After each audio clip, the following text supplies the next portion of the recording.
Un atento y cordial saludo, audiencia de Voz Andina Internacional. Iniciamos aquí una nueva entrega del programa Diálogos Universitarios. Hoy nos vamos a referir a este libro que está ya en circulación y que usted lo puede adquirir acá en la librería de la Universidad Andina Simón Bolívar.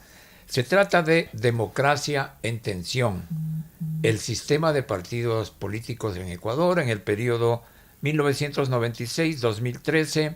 El autor está aquí con nosotros esta mañana. Se trata de Alfredo Espinosa, a quien le damos la más cordial bienvenida. Gracias por aceptar nuestra invitación, Alfredo.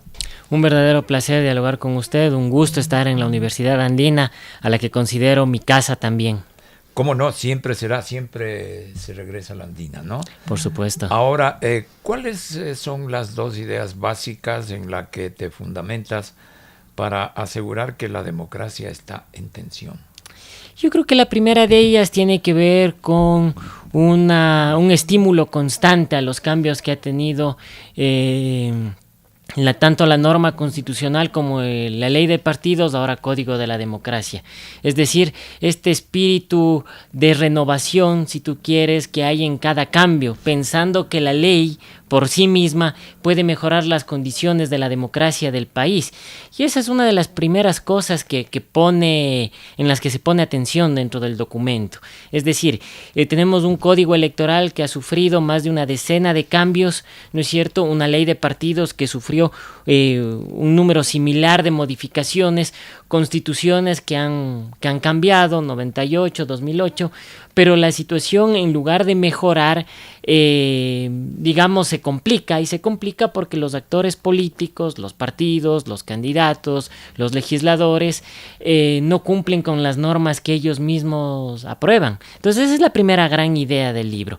La segunda tiene que ver con si tú quieres, esta disputa por el poder que se genera, ¿no es cierto?, en torno a cada proceso electoral. Gobierno que llega al poder hace uso tanto de la democracia plebiscitaria, es decir, de las consultas populares, y también de una serie de modificaciones para mantenerse en ejercicio de sus funciones. Entiendo muy bien este esquema. Ahora la ley es necesaria. La ley tal vez deba ser reformada, pero el sistema de los partidos políticos en el Ecuador, los partidos políticos en sí, tienen poca credibilidad para la sociedad, para la gente común y corriente, y parecería que sin ellos bien se podría vivir tranquilamente en la democracia. ¿Puede resultar así? ¿Qué hay que hacer para rescatar la valía de los partidos políticos y el ejercicio que pueden hacer en favor de la sociedad? Yo creo que los partidos son necesarios para la democracia.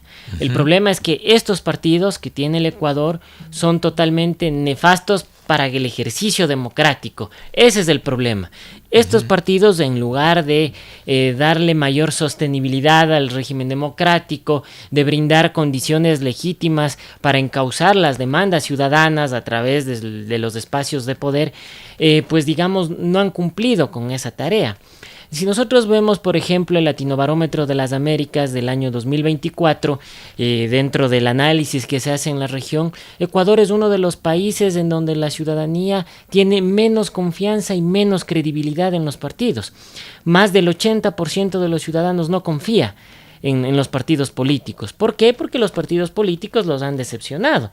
Entonces, creo que los partidos como categoría, estos partidos políticos que tiene hoy el Ecuador, han sido superados por otro tipo de instancias, la sociedad civil, grupos organizados, y en alguna medida habría que analizar a quién conduce cada organización política, reivindicaciones de quién lleva, porque estamos en un momento tan álgido en donde la ilicitud, en donde la criminalidad, en donde la narcodelincuencia se hace presente también incluso con forma de partido político, que es lo más lamentable que puede existir hoy en el contexto político ecuatoriano. Y si no los manejan, los financian. Y si no los manejan, los financian. Ese es el problema. Entonces los ciudadanos, de ocurrir esto, ya no estarían votando únicamente por las personas a quienes ellos consideran que pueden ser mejores o los menos malos, como está ocurriendo ahora, sino que estarán votando y dando legitimidad a los candidatos de la narcodelincuencia, de la narcopolítica, de la criminalidad o de agendas que están ligadas a sectores económicos que no necesariamente conllevan a los intereses de la gran mayoría de ciudadanos. Este libro tuyo, que fue lanzado recientemente, Democracia en Tensión, el sistema de partidos políticos en Ecuador, resume tu tesis. Así es. Tesis de un posgrado que hiciste en una de las áreas de la Universidad Andina. ¿A qué fuentes básicamente acudiste? Sí, este es un libro, ¿cómo se llama? Pues que se gesta al calor de la maestría en estudios latinoamericanos, con mención en política y en cultura. Uno de los profesores que más centró su atención en este documento fue César Montúfar, quien estuvo en el lanzamiento. Y claro, las fuentes que alimentan este trabajo son primero aquellas personas que han estado y que han formado parte del ejercicio democrático de este país. Una de ellas es Luis Verde Soto, por ejemplo, César Montúfar. Hay un sinnúmero de documentos, ¿no es cierto?, con relación a la ley de partidos del Ecuador, que viene desde el 78 hasta más o menos del 2009, cuando nace el Código de la Democracia, es decir, documentación oficial que reposa tanto en esta universidad como en la biblioteca de la Asamblea Nacional, y análisis académicos, ¿no? Análisis académicos que se han generado en función precisamente de la coyuntura política de ese momento, una situación muy volátil, ¿no? Pareciera que estos 17 años de análisis son ajenos a la realidad que hoy vive el país, pero no es así.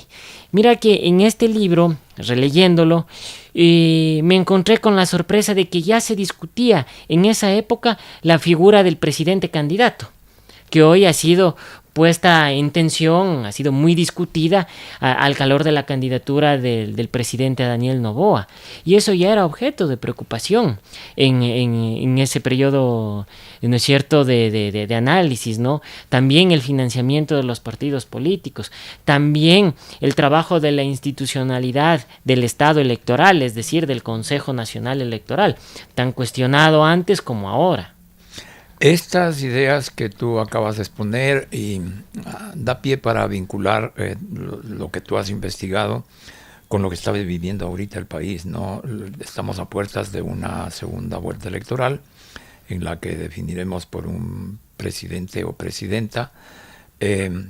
¿Cómo ves, a la luz de tu investigación, el desarrollo, cómo se va vislumbrando el accionar precisamente político, también partidista y de la colectividad en general frente a esta segunda vuelta electoral?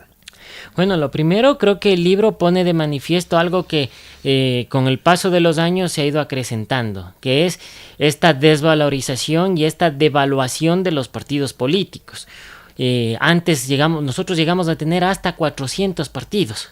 Imagínate, como si hubieran 400 ideologías, porque se estimuló la falsa premisa, ¿no es cierto?, de que a mayor número de participantes, los ciudadanos también tenían mayor opción para elegir, y que eso alimentaba, ¿no es cierto?, el derecho a la participación y la calidad de la democracia. Y con el paso del tiempo todo eso fue desechado, ¿no? Porque, digamos, ¿qué es lo que vimos en este último proceso? Vimos que teníamos 16 candidatos a la presidencia de la República, y más del 50% de los ciudadanos optaron por 2. Es decir, el Ecuador, o más bien dicho, mientras el Estado en su componente electoral visualiza el ejercicio democrático como una suerte de cancha abierta para que cualquiera participe, los ciudadanos transitan por otra vía. Van hacia partidos que consideran tienen mayor estructura, mayor fortaleza, y que responden, esto podría ser debatible, ¿no es cierto?, pero que responden de cierta manera a premisas ideológicas, ¿no es cierto?, lo que no ve en la mayoría de organizaciones. Y aquí hay un tema que no es menor, porque al tener 260 organizaciones ahora y 400 antes, hay elementos que todavía quedan en discusión. Primero, ¿De dónde aparecen tantas firmas para dar vida a los partidos políticos? 200,000 firmas mínimo para que luego en las elecciones obtengan el 0.5% de votos. No hay ni relación. No sabemos dónde quedan los partidos políticos, dónde están ubicados, cuáles son sus sedes, cómo proceden, cómo se puede participar en sus procesos de democracia interna. No se sabe eso. No se sabe quiénes son sus afiliados. Entonces, dado este estado de descomposición que hay, yo creo que el libro pone en tensión precisamente el hecho de que el Ecuador no cuenta con organizaciones políticas sólidas, no cuenta con partidos estructurados y que hemos llegado a un punto en donde nos hemos tenido que acostumbrar a una clase política que ha sabido lucrar de esta flagelación del sistema electoral. Y hemos llegado también a otro punto, que es una vivencia digital de las cosas, ¿no? O sea, ya lo experimentamos en la primera vuelta, en que desechamos el debate ideológico, el análisis de los planes de gobierno, y mayoritariamente el interés fue por lo que exhibían los candidatos en las redes sociales, ¿no? Y claro, por la estructura de los mensajes en esas redes, muchas de las cosas la mayoría diría yo, son banales, ¿no? Así es. Y esto un poco va a seguir en esta segunda vuelta electoral. Vamos entonces a tener una elección acicateada por las redes sociales. Por supuesto, y ahora con mayor razón. Primero, porque tienes a los dos grandes inversores del espacio digital en el proceso electoral, es decir, al presidente Noboa y a la candidata del correísmo, Luisa González. Son los dos grandes inversores de la campaña digital. Primero. Segundo, ese es un espacio que no es objeto de monitoreo alguno. Es decir, en ese espacio tan farragoso, tan complejo, ¿no es cierto?, puede hacerse y decirse cualquier cosa. Lo vimos en la campaña de primera vuelta. Imágenes de menores de edad, pese a que está prohibido por la ley. Personas en condición de discapacidad o con enfermedades catastróficas. En esos mismos espacios. Compra de voto, entrega de dádivas. Y no se dice ni se hace absolutamente nada porque eso se visibiliza a través de un espacio en donde no hay control alguno. ¿Y cuál es, digamos, la razón de esto? ¿No es cierto? Primero, me parece que trasladar el escenario digital, el escenario de la campaña, la digitalidad, y que el Estado siga viendo hacia otro lado da cuenta de la falta de modernización que hay, la falta de voluntad política y de la precariedad, no solo normativa, sino técnica, para poder controlar estos procesos. Mira que en estos 17 años de coyuntura, en el año 2012, la Corte Constitucional emitió una sentencia con relación a las redes sociales. Un momento que para el país era complejo porque el avance de la digitalidad no era profundo en el Ecuador como ahora. Entonces, hay una mala interpretación de la sentencia de la Corte por parte de los consejeros del CNE que dicen no se puede monitorear redes, cuando la sentencia nunca dice eso. La sentencia lo que dice es, señores, dinero del Estado no puede ir a redes sociales. Eso es todo lo que dice. Hay que entender, esto tiene que ser leído en su contexto. Lastimosamente, hay esa visión poco clara, ¿no es cierto?, de lo que ocurre en la digitalidad y creo que vamos a ser abrumados por una campaña específicamente inclinada hacia ese espacio con un componente que no puede ser dejado de lado. Y es que ahora los candidatos piensan que cada reproducción de sus videos, que cada like, que cada vez que se comparte esto, ya es un voto. Entonces, bajo la premisa de que cada like es un voto, que se suba nomás cualquier contenido, así sea de mala calidad. Entonces, ese es el problema central. La discusión político-ideológica se ha devaluado. Y este es un escenario que lo vamos a vivir también, y no sé por cuánto tiempo más, ¿no? La historia nos marcó otros elementos, por ejemplo, la tarima. Hace décadas llenar una plaza o un espacio público, comparativamente entre un candidato u otro, era la marca que daba las preferencias de votación, ¿no? Ahora eso ya no hay el territorio, el recorrido por el territorio como un eje principal de la campaña. Ahora es un poco lo digital. ¿Qué podrías decir tú al público frente a eso? ¿Con qué mirada debemos acudir a X, al YouTube, al TikTok, etcétera?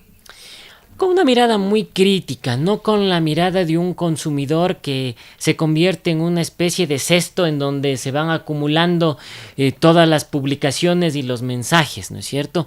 No se puede perder la criticidad. Sé que es difícil porque la mayoría de lectores, no solo aquí en el Ecuador, la mayoría de lectores sufraga no necesariamente desde la racionalidad, sino desde la emoción, desde la emotividad. ¿No? Desde el sentir cotidiano. Justo hoy día se publicó un artículo en la revista Plan B en donde hago un análisis de cómo la disputa por el poder se ha terminado moralizando, ¿no? Y me parece que los ecuatorianos estamos cometiendo el error de moralizar esto, pensando que estamos en una elección entre buenos y malos, como si todos los que votan por un candidato son buenos y honestos y todos los otros son criminales y delincuentes. Y hay un elemento que es mucho peor que esto, ¿no? Dada el estado de polarización que hay, se ha llegado incluso a establecer un tipo o una tipología del votante regional, que es nuevamente conducirnos a las taras que creíamos eliminadas en el siglo pasado, es decir, a creer con una visión regionalista que el votante de la costa es un delincuente y un criminal y el votante de la sierra es un manojo de virtudes y de honestidad. Entonces me parece que mirar esto desde los estereotipos lo único que hace es romper el muy frágil tejido social que tenemos hoy en el Ecuador, ¿no? Si nosotros votamos en función de esto, tengan la seguridad que el escenario de la muerte cruzada se va a hacer presente una vez más en el próximo gobierno, que las condiciones de gobernabilidad no van a ser eficientes y que lastimosamente tendremos gobernantes para parcelas. Gobernantes que piensan que hay una república en la costa, que hay una república en la sierra, pero que no somos una sola nación. Ese es el gran desafío que tienen hoy los ciudadanos y los políticos. Los ciudadanos en analizar esto con mucha criticidad, en analizar esto con mucha curiosidad, viendo los planes de trabajo, los planes de gobierno, o qué es lo que proponen los candidatos. Porque ya hemos transitado por un camino muy complicado, muy empedrado y nos hemos lastimado. Seguir transitando por lo mismo, lo único que va a conducir, que nos va a conducir es a que sigamos acumulando frustraciones que luego se conviertan en graves problemas sociales. Sí, y también es una responsabilidad de cambio por parte de los investigadores de la política, así como tú, Alfredo, para orientar un poco a la sociedad, ¿no? Para ayudarnos a entender lo que está pasando, porque esta vida digital nos va a acompañar ya por mucho, mucho tiempo. Ya mismo habrá campañas en que están definidas en estrategia y sus elementos por la inteligencia artificial. Es posible eso. Entiendo, Alfredo, que el libro está ya publicado en versión digital en la web de la Universidad Andina, que es en donde usted la puede ver, descargar, en fin, pero si la quiere en físico también puede adquirirlo acá en la universidad, en nuestra librería. Quisiera, para ir cerrando, que hagas una invitación a la audiencia para que esté con tu libro, lo ubique, haga los comentarios pertinentes y se nutra así de algunas ideas muy positivas para la vida política del país y personal, desde luego, Alfredo. Por supuesto, Ramiro, con muchísimo gusto a todos los ciudadanos, académicos, sociedad civil, políticos, a quienes nos acompañaron en el lanzamiento de este libro el pasado 31 de enero y a quienes también se quedaron con las ganas de conocer un poco más sobre este interesante documento. La invitación está abierta para que lo puedan descargar a través de la página web de la Universidad Andina con el título Democracia en Tensión, el sistema de partidos en Ecuador 1996-2013, o si no también en la librería de la Universidad Andina Simón Bolívar. Este es un primer esfuerzo. A nivel personal les puedo decir que va a haber una segunda parte, se está trabajando en ello, con un documento un tanto más amplio, y siempre es necesario que como ciudadanos, como académicos, como ecuatorianos, reflexionemos un poco sobre los aciertos y desaciertos que hemos tenido en 47 años de complicada democracia. Entonces la invitación está abierta para que podamos discutir, analizar y revisar en torno a este documento y que sirva de base, que pueda dar elementos para que el ejercicio del sufragio del próximo 13 de abril sea mucho más consciente, sea mucho más meditado y mucho más productivo con visión nacional. Muchísimas gracias a Alfredo Espinosa por acompañarnos y darnos estas informaciones y estas orientaciones sobre la vida política de nuestro país. Hasta una próxima oportunidad. Claro que hasta sí, la segunda parte. Hasta la segunda parte del libro, con muchísimo gusto. Muchos éxitos en todo caso. Y gracias a nuestra audiencia de Voz Andina Internacional.